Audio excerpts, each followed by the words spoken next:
The moment that police officer raised his gun at an old man standing beside a flag-draped coffin, everything changed. Not just for him, but for an entire department that had spent years pretending certain problems didn't exist. The officer thought he was stopping an imposter. What he didn't realize was that the man he was screaming at had spent nearly 40 years defending the very country that badge was supposed to serve. And yeah, once the truth came out, the whole thing collapsed faster than anyone expected.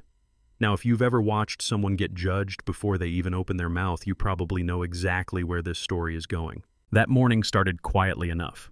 Arlington Hills Veterans Cemetery looked the way places like that usually do at sunrise. Rows of white markers flags barely moving in the wind, families speaking in low voices like they're afraid to disturb something sacred. The kind of place where people come carrying memories heavier than anything they brought in their hands. And walking toward the center of that ceremony was a man named Marcus Hale, 66 years old, retired Major General, shoulders still straight even after decades of service. You could tell the military never really leaves someone like that.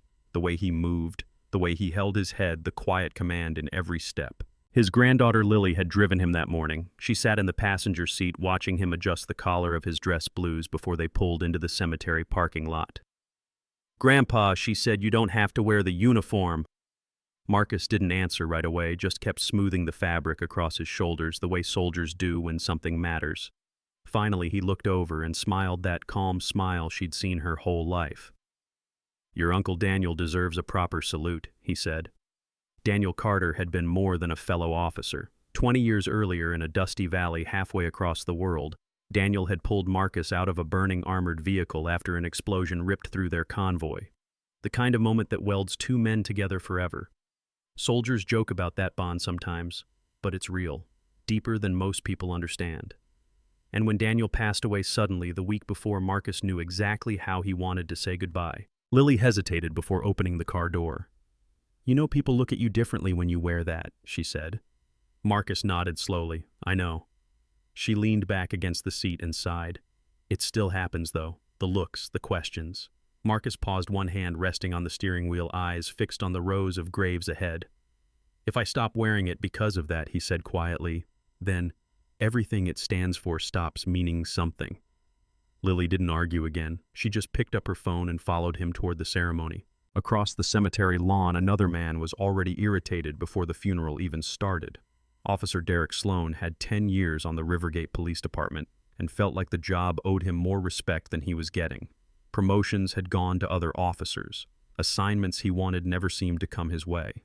That morning, he'd been told to help with security at a military funeral, which in his mind felt like babysitting a bunch of grieving families instead of doing real police work. He muttered to himself while checking his body camera. "Guarding a cemetery," he said under his breath, shaking his head. Fantastic. What Sloan didn't know was that 12 different complaints about his behavior were already sitting in a drawer back at headquarters. Stops that got too aggressive, comments witnesses described as racially charged, but every investigation had ended the same way. Insufficient evidence. After enough of those, a man starts believing he's untouchable. By mid-morning, the ceremony had begun. Veterans formed a quiet line along the pathway leading toward the coffin. Families stood behind them, holding folded programs. The air carried that strange mix of sorrow and pride that always follows military funerals. When Marcus stepped out from the crowd in full uniform, a few older veterans noticed right away. One of them nudged his wife gently and whispered, "Two-star General." It wasn't hard to see if you knew what you were looking for. Marcus walked slowly toward the casket, eyes fixed on the flag covering his friend. For a moment, the noise of the world faded away. He remembered Daniel laughing beside a dusty truck 2 decades earlier, promising they'd both make it home alive. Marcus stopped beside the coffin, raised his hand, and delivered the cleanest salute of his life. That was when Derek Sloan noticed him from across the lawn. Sloan squinted toward the uniform, then at the man wearing it. Something about the scene didn't fit the picture inside his head. He stared at the silver stars on Marcus's shoulders, then at the color of the skin beneath them. And right there, without asking a single question, Sloan decided he already knew the answer. "No way," he muttered. Then he started walking fast across the grass. "Hey," Sloan shouted loud enough to snap every head toward him. "You there!" The crowd froze. Marcus didn't break the salute until the final respectful second passed. Then he lowered his hand and turned calmly. Sloan stopped a few feet away, one hand already hovering near the pepper spray on his belt. "Where'd you get that uniform?" he demanded. Marcus blinked once, surprised but steady. "Excuse me," Sloan crossed his arms. "That ceremony is for military personnel," he snapped. "So unless you borrowed that outfit from somewhere, you need to step away." A ripple of confusion moved through the crowd. Marcus felt that familiar heaviness settle in his chest. Not anger, yet just the tired recognition of a moment he'd lived through before, in quieter ways. "My name is Marcus Hale," he said calmly. "Major General. Retired." Sloan laughed out loud. "Yeah, and I'm the Secretary of Defense." Lily stepped forward with her phone already raised. "That's my grandfather," she said, voice shaking but determined. "He commanded thousands of soldiers." Sloan barely glanced at her. "Back up." Then he turned back to Marcus and made the decision that would destroy his career. "Drop your hands or I'll put you on the ground." Gasps broke across the funeral crowd. Marcus stared at him in disbelief. "Officer," he said slowly, "this is a funeral." Sloan didn't care.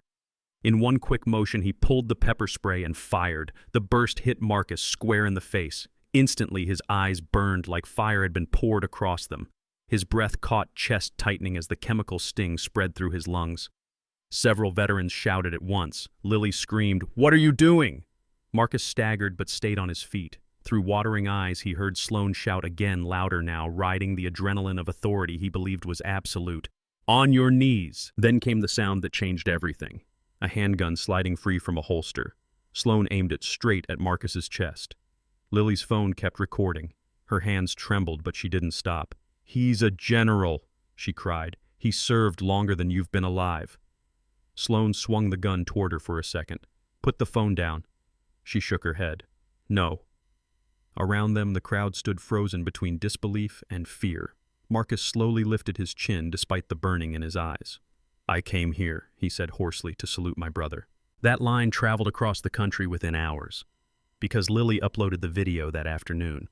At first it spread through veteran communities online, then news outlets picked it up. By midnight, the footage had tens of millions of views. People everywhere watched an elderly decorated officer stand blinded while a younger cop shouted orders and pointed a gun at him. The reaction was immediate. Veterans called it disgraceful. Military families called it humiliating. Even active-duty soldiers posted messages saying they had never seen anything like it. Meanwhile, inside Rivergate Police Headquarters, panic spread through the hallways. Internal Affairs reopened Sloan's file, and suddenly those 12 complaints didn't look so harmless anymore. Officers who had worked with him started remembering things they hadn't reported before. Supervisors realized every dismissal they had signed suddenly looked like negligence. Federal investigators arrived within days. Sloan tried to defend himself during a television interview.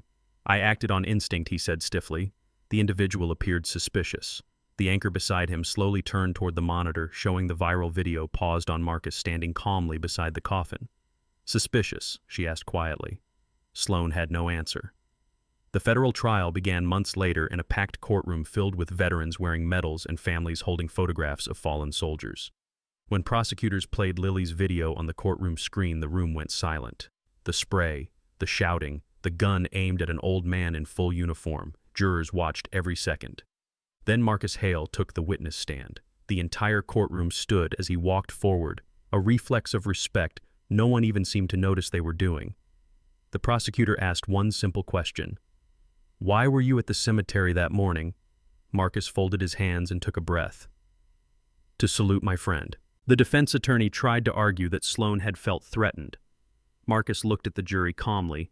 "I have faced enemies in war zones," he said softly. "But that morning, the only weapon pointed at me belonged to an American police officer." The jury deliberated less than a day. Guilty on every count. Civil rights violations, assault under color of law. The judge leaned forward during sentencing and spoke directly to Sloan. "Your badge did not give you the authority to humiliate a man who spent his life defending this country. 5 years in federal prison. His badge was taken. His pension disappeared. His career ended in a single afternoon. But the fallout didn't stop there. The investigation forced the Rivergate Police Department to release disciplinary records that had been hidden for years. A civilian review board was created. State lawmakers passed new oversight laws. Even the Veterans Affairs Office reopened hundreds of previously denied claims involving black veterans. Marcus Hale never celebrated the attention. When the civil settlement arrived months later, he quietly donated most of it to an organization helping veterans struggling with PTSD. About a year after the trial ended, he returned alone to Arlington Hills Cemetery on a quiet morning with no reporters around. He stood beside Daniel Carter's grave and raised his hand in a slow, steady salute. While he stood there, a little boy walking past with his mother noticed the uniform. The kid stopped, straightened his back as best he could, and returned the salute. Marcus smiled gently and placed a hand on the boy's shoulder. "You don't have to salute me, son," he said. "Just remember something. Never lower your head when you know you're right." Now, here's the thing that still makes people argue about this story. If Lily hadn't pulled out her phone and recorded what happened that day, would anyone have believed it? Would that officer still be wearing his badge right now?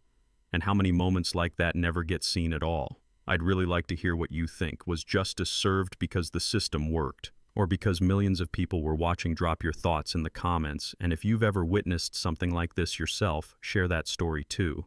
Sometimes the truth only shows up when someone decides to hit record.